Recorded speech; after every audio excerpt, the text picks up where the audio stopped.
अस्सलाम वालेकुम students, hope you are doing well. Accounting circle के चैनल के ऊपर खुशामदीद। स्टूडेंट, जैसा कि आपको मालूम है कि हमारा इन्वेंट्री वैल्यूएशन का चैप्टर चल रहा था, जो कि बीकॉम पार्ट 1 के स्टूडेंट के लिए एक इम्पॉर्टेंट चैप्टर है, और उसके अलावा बीकॉम पार्ट 2 कॉस्ट अकाउंटिंग के स्टूडेंट के लिए भी इम्पॉर्टेंट चैप्टर है। उसके अलावा यूनिवर्सिटीज़ में पढ़ने वाले जो स्टूडेंट हैं उनके लिए और सर्टिफिकेशन करने वालों के लिए भी ये इम्पॉर्टेंट चैप्टर है, और इससे लाजमी तौर पर सवाल पूछा जाता है, और ये प्रैक्टिकल टाइप का टॉपिक है। तो इसकी आज हम प्रॉब्लम नंबर 5 डिस्कस करने वाले हैं।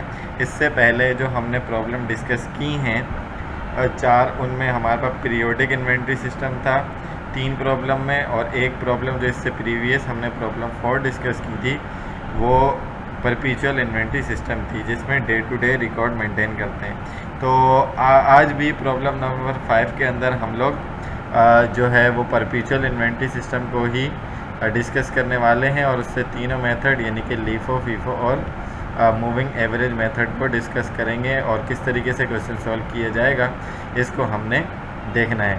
सो वीडियो पूरी देखने से पहले मेरे चैनल को सब्सक्राइब करें और वीडियो के ज़्यादा से ज़्यादा शेयर करें, ताकि जिन स्टूडेंट्स की अब तक तैयारी नहीं हुई है तो वो आसानी से इसको समझ के तैयारी कर सकें, क्योंकि बीकॉम एडीसी के पेपर्स होने वाले हैं। तो वैसे ये जो मेरी सीरीज़ चल रही है, ये क्रैश सीरीज़ चल रही है, 15 लेक्चर्स के अंदर इंशाल्लाह पूरा टॉपिक आपका कवर हो जाएगा, और आप उसके बाद किसी भी किस्म का सवाल बआसानी कर सकते हैं। सो क्वेश्चन में आपको कह रहे the following information was related to Saqib and company for the month of May 2009। Saqib and company का डेटा दिया हुआ है for the month of May 2009 का। मई फर्स्ट को बैलेंस जो आपके पास आ रहा है वो 2000 यूनिट्स का है, और एक यूनिट कितने का है? 10 का। फिर आपने 15 मई को परचेज़ किए 4000 यूनिट कैश पर, और एक यूनिट कितने का? 12 रुपये का। फिर आपने 20 मई को परचेज़ किए 2000 यूनिट, एक यूनिट परचेज़ किया 14 रुपीज़ का, लेकिन ऑन अकाउंट उधार का। उसके बाद 22 को आपने सोल्ड कर दिए 6000 यूनिट, और उसकी सेलिंग प्राइस थी पर यूनिट 20 रुपये, और आपने कैश पर बेचा। उसके बाद 28 मई को आपने परचेज़ किया 2000 यूनिट, और एक यूनिट परचेज़ किया 12 रुपये का ऑन अकाउंट, ठीक है। 29 को आपने सोल्ड कर दिए फिर 3000 यूनिट, और एक यूनिट की सेलिंग प्राइस आपने 20 ही रखी, और वो बेचा आपने उधार पर, ठीक है जी। तो company is following परपीचुअल inventory system, पहले भी इसका मतलब समझा चुका हूँ कि डे टू डे रिकॉर्ड करेगी, ठीक है ना। तो रिक्वायर्ड में कह रहे हैं कि आपने कॉस्ट ऑफ एंडिंग इन्वेंट्री निकाल ली है first in first out method से, last in first out method से, और मूविंग एवरेज मेथड से, ठीक है जी। आपने प्रिपेयर करनी general entries under first in first out basis के ऊपर, और एडजस्टिंग एंट्रीज आपने बनानी है। तो परपीचुअल इन्वेंट्री सिस्टम में एडजस्टिंग एंट्रीज बनाना नेसेसरी नहीं है, इसलिए हम इसकी एंट्रीज नहीं बना रहे। सो सबसे पहले हम इन्वेंट्री कार्ड बनाएंगे किसका? फीफो बेसिस का। तो हमारे पास सॉल्यूशन नंबर 1 आ रहा है, इसको मैं हाईलाइट थोड़ा आपके सामने कर देता हूँ, ठीक है, ताकि पूरा आपके सामने आ जाए, ठीक है। तो Saqib and company inventory card first in first out method for the month of May 2009। तो आपके पास इन्वेंट्री कार्ड कैसे बनता है? डेट, परचेजेस, सेल्स और बैलेंस, और इन तीनों में यानी कि परचेजेस में, सेल्स में और बैलेंस में 3 आपके सब कॉलम होते हैं। एक क्वांटिटी का कि कितनी क्वांटिटी ख़रीदी, कितने रेट पर ख़रीदी, और उसकी टोटल कॉस्ट कितनी क्वांटिटी सेल की, किस रेट पर सेल की, और टोटल कितनी कॉस्ट बनी। बैलेंस में कितनी क्वांटिटी बच गई, कितने रेट वाली बच गई, और उसकी टोटल कॉस्ट कितनी होगी। तो सबसे पहले आप इसके अंदर मई 11 लिखा हुआ है, मई फर्स्ट कर लें। तो आपके पास मई फर्स्ट को जो आपके पास बैलेंस था वो कितने यूनिट्स का था? 2000 यूनिट्स का था। उसका रेट कितना था? 10 रुपीज़ का। तो 2000 मल्टीप्लाई बाई 10, तो आपके पास टोटल कॉस्ट बैलेंस की बिगिनिंग की कितनी आ गई? 20,000 आ गई, ठीक है जी। फिर 15 मई को आपने परचेज़ किए 4000 यूनिट, तो क्वांटिटी में 4000, रेट कितना था? पर यूनिट 12 रुपये। तो 4 मल्टीप्लाई बाई 12 आपके पास कितना आ गया? 48,000। तो अब यहाँ पर आप बैलेंस में इसको मेंटेन करेंगे कि ऊपर के जो यूनिट हैं 2000, एक यूनिट 10 का और 2 × 10 तो 20,000 ये लिखेंगे, और जो नए परचेज़ किए 4000 यूनिट, पर यूनिट 12 का, और टोटल कॉस्ट हो गई 48,000 की, वो यहाँ पर लिख दिया। ठीक है जी।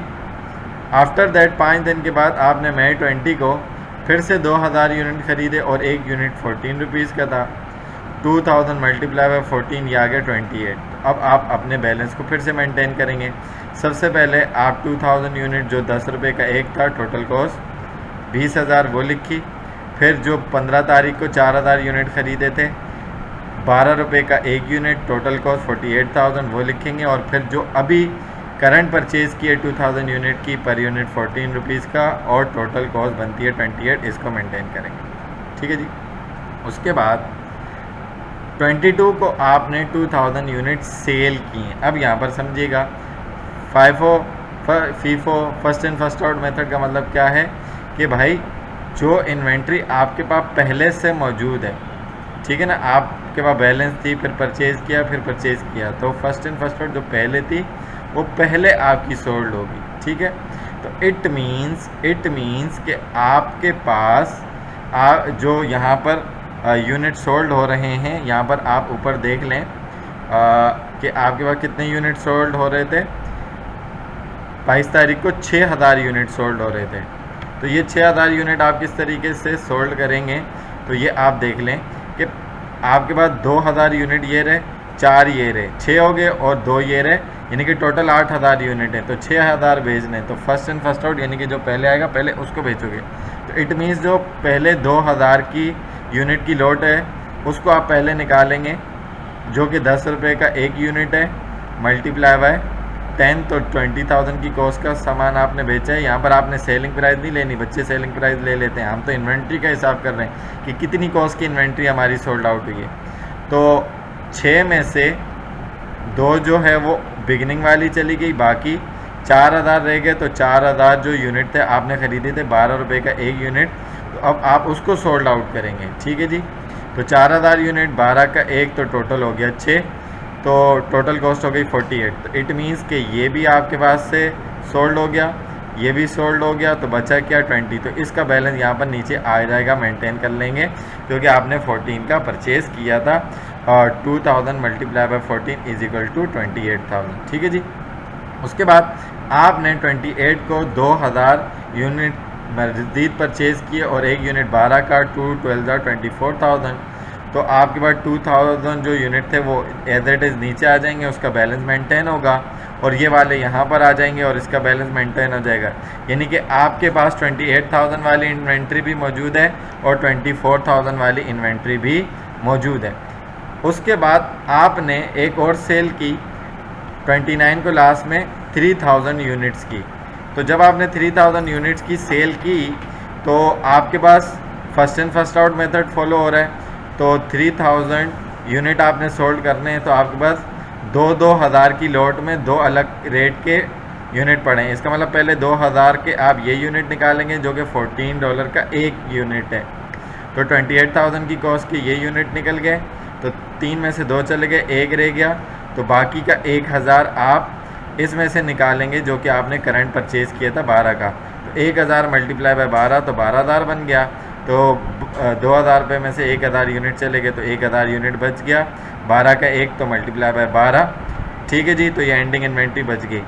तो यहाँ पर हमारी सारी सेल एंड परचेज़ होगी। टोटल क्वांटिटी हमने 8000 यूनिट की परचेज़ की, उसकी कॉस्ट बनती है यहाँ से टोटल 1 लाख।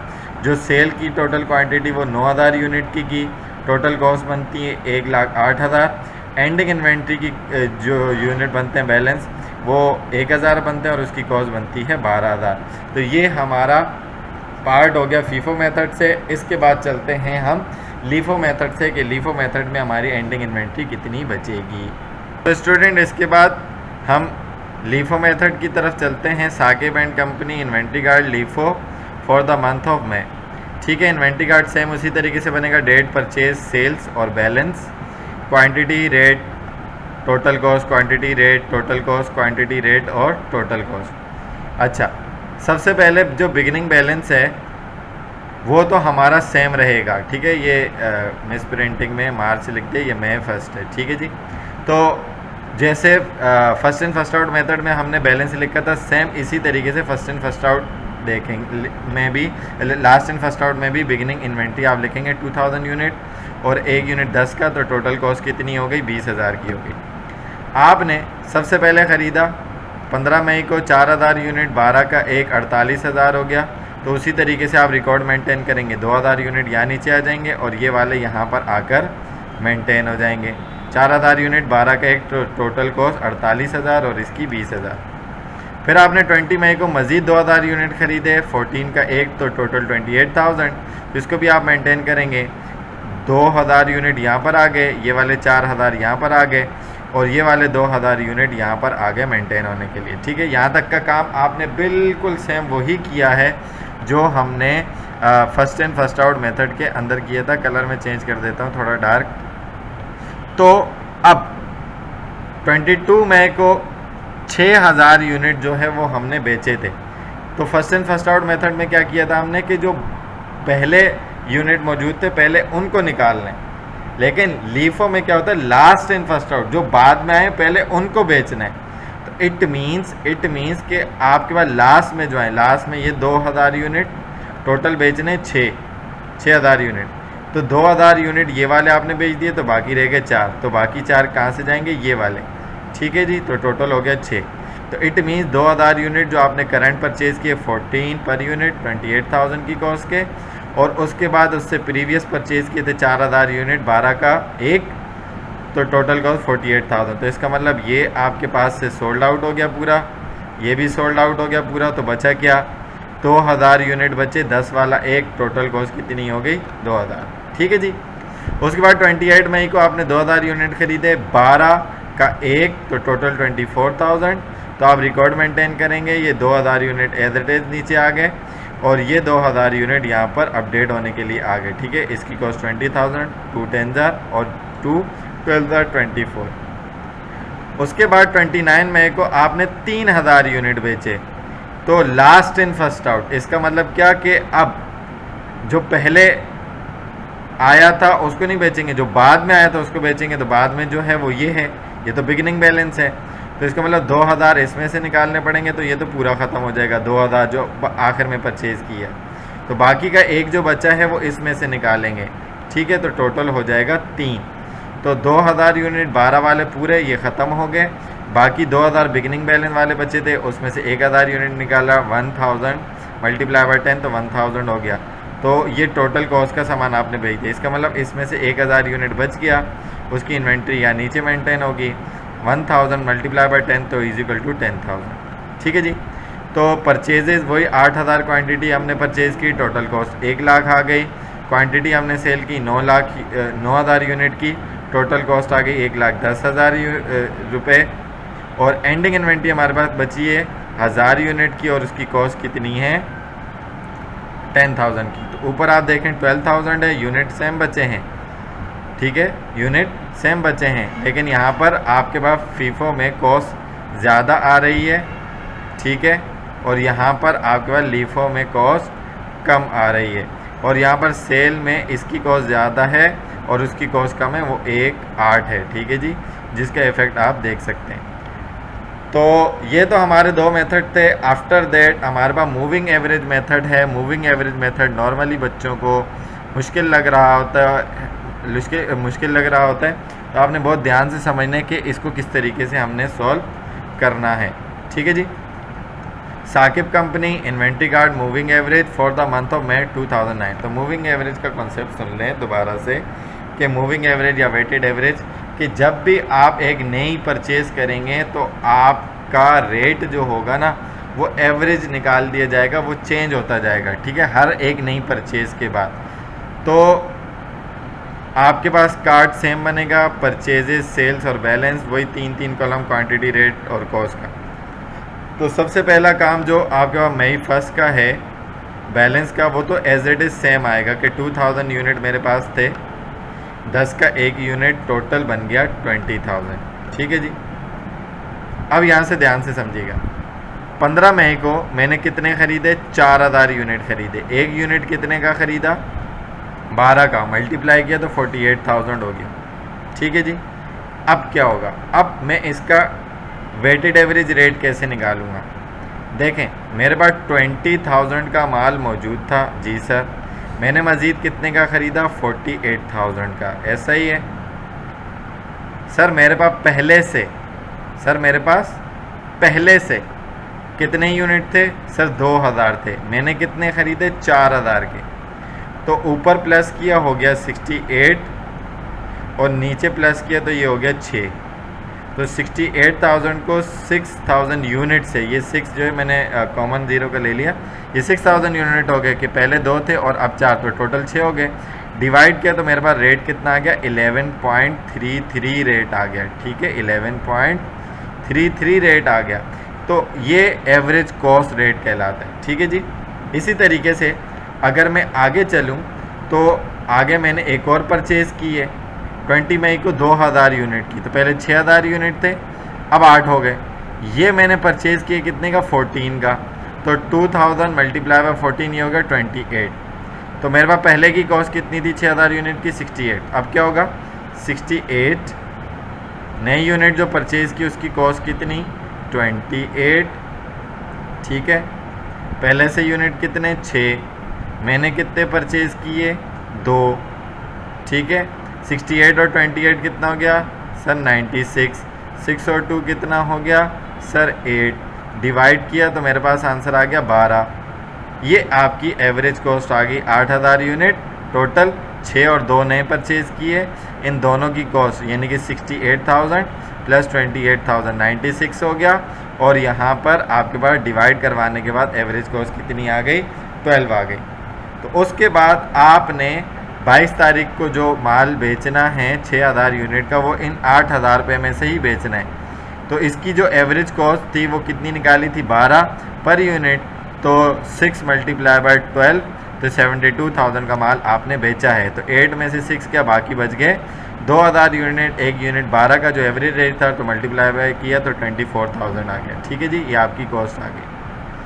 उसके बाद आपने 28 मई को 2000 यूनिट मज़ीद ख़रीदे और एक यूनिट कितने का ख़रीदा, 12 का, तो मल्टीप्लाई किया 24। अब पहले से कितने यूनिट थे, 2000 थे, अब कितने ख़रीदे, 2000, तो टोटल हो गए 4। पहले वाले की कॉस्ट कितनी थी, 24, अब वाले की भी कितनी है, 24, तो 24 अभी वाले की, 24 पहले वाले की। पहले से यूनिट कितने थे, 2, अब कितने ख़रीदे, 2। इसका मतलब 24 24 48 और डिवाइडेड बाय 4 जब आप करेंगे तो तब भी आंसर 12 ही आएगा। तो 4000 unit average cost, 12 per unit और 48,000 टोटल कॉस्ट आ गई। उसके बाद आपने 3000 यूनिट बेचे 29 को, तो इन 4000 रुपये में से 3000 यूनिट जाएंगे, एवरेज कॉस्ट 12 मल्टीप्लाई किया तो 36,000। 4 में से 3 का 1000 यूनिट बच गया, एवरेज कॉस्ट 12 मल्टीप्लाई किया तो 12,000। तो यहाँ पर टोटल परचेज आ गई 8000 यूनिट की, टोटल कॉस्ट आ गई 1 लाख। टोटल सेल आ गई 9000 यूनिट की और टोटल कॉस्ट आ गई 1,08,000। और बैलेंस आ गया 1000 यूनिट का और टोटल कॉस्ट आ गई 12,000। तो यहाँ तक के आई होप कि आपको पूरा कम्प्लीटली अच्छे तरीके से समझ में आ गया होगा। तीनों में आपने एंडिंग इन्वेंट्री कैसे निकाली। अब इसके बाद चलते हैं कि हम अपनी एंट्रीज़ को किस तरीके से रिकॉर्ड करेंगे फीफो बेसिस के ऊपर। सो स्टूडेंट, बहुत आसान सा हमारा पार्ट है साकिब एंड कंपनी का। जर्नल हम बनाएंगे फीफो बेसिस के ऊपर। सबसे पहले बिगिनिंग बैलेंस की एंट्रीज़ आप नहीं बनाते हैं। मई 15 को आपने इन्वेंट्री परचेज़ की है, कैश पर परचेज़ की थी तो merchandise inventory debit, cash credit हो जाएगा। 4000 यूनिट खरीदे, 12 का 1 तो मल्टीप्लाई किया 48,000 से डेबिट, 48,000 से credit to record purchase of merchandise for cash. मई 20 को आपने फिर से परचेज़ की लेकिन on credit, merchandise inventory debit हो गया, अकाउंट पेबल क्रेडिट हो गया। 2000 मल्टीप्लाई बाय 14 तो 28,000 डेबिट, 28,000 क्रेडिट हो गया। To record purchase of merchandise on account हो गया। उसके बाद आपने मई 22 को सेल किया कैश पर 6000 यूनिट, तो cash debit sales credit 6000 multiply by 20 का 1 यूनिट बेचा तो 1,20,000 हो गया। To record sales of merchandise for cash, तो जब आपने सेल किए तो उसकी कॉस्ट ऑफ गुड सोल्ड की एंट्री भी बनेगी। तो मई 22 को आपने जो माल बेचा था उसमें क्या क्या शामिल था, 20,000 और 48,000 का सामान शामिल था। ये कहाँ से आया मैं आपको बता देता हूँ। और इन्वेंट्री आपकी कम हुई है तो टोटल 68,000 का सामान आपने बेचा है। तो ये फीफो अगर मैं आपको दिखाऊं तो ये देखें 20,000 और 48,000 इतनी कॉस्ट का सामान आपने बेचा था। 68,000 का माल कितने में, 1,20,000 रुपये में। तो ये यहाँ से निकाले, ठीक है जी। तो इसके बाद cost of good sold debit हो गया, मर्चेंडाइज इन्वेंट्री क्रेडिट हो गया to record cost of good sold purchase on cash, ठीक है। फिर 28 को आपने दोबारा ख़रीदा on account merchandise inventory debit account payable credit 2000 unit ख़रीदे, 1 यूनिट 12 का, तो 24,000 debit 24,000 credit to record purchase of merchandise on account आ गया, ठीक है। ये नरेशन हो गई। उसके बाद फिर आपने 29 को दोबारा से 3000 यूनिट बेचे और 1 यूनिट कितने का बेचा, 20 का, और उधार पर बेचा। तो account receivable debit sales credit 3,2,6 होता है, यानी कि 60,000 का सामान बेचा to record sale of merchandise on account. तो उसकी भी कॉस्ट ऑफ गुड सोल्ड निकालनी पड़ेगी। May 29 cost of good sold 28,000 plus 12,000 का आपने सामान बेचा, एक 2000 यूनिट का और एक 1,000 यूनिट का। तो टोटल 40,000 की कॉस्ट का आपने सामान बेचा। Cost of good sold debit merchandise inventory credit to record cost of good sold on account की आपकी एंट्री बन गई, ठीक है जी। तो adjusting entries are not necessary in perpetual inventory system, क्योंकि आपका डे टू डे रिकॉर्ड हो चुका है तो कोई चीज़ एडजस्ट करने की ज़रूरत आपको नहीं है। सो आई होप कि ये पूरा क्वेश्चन आपको अच्छे तरीके से समझ में आ गया होगा। अगर इसके अंदर आपको कोई भी कन्फ्यूजन होती है तो आप कमेंट सेक्शन में क्वेश्चन करके पूछ सकते हैं और अपनी क्यूरीज़ को क्लियर कर सकते हैं।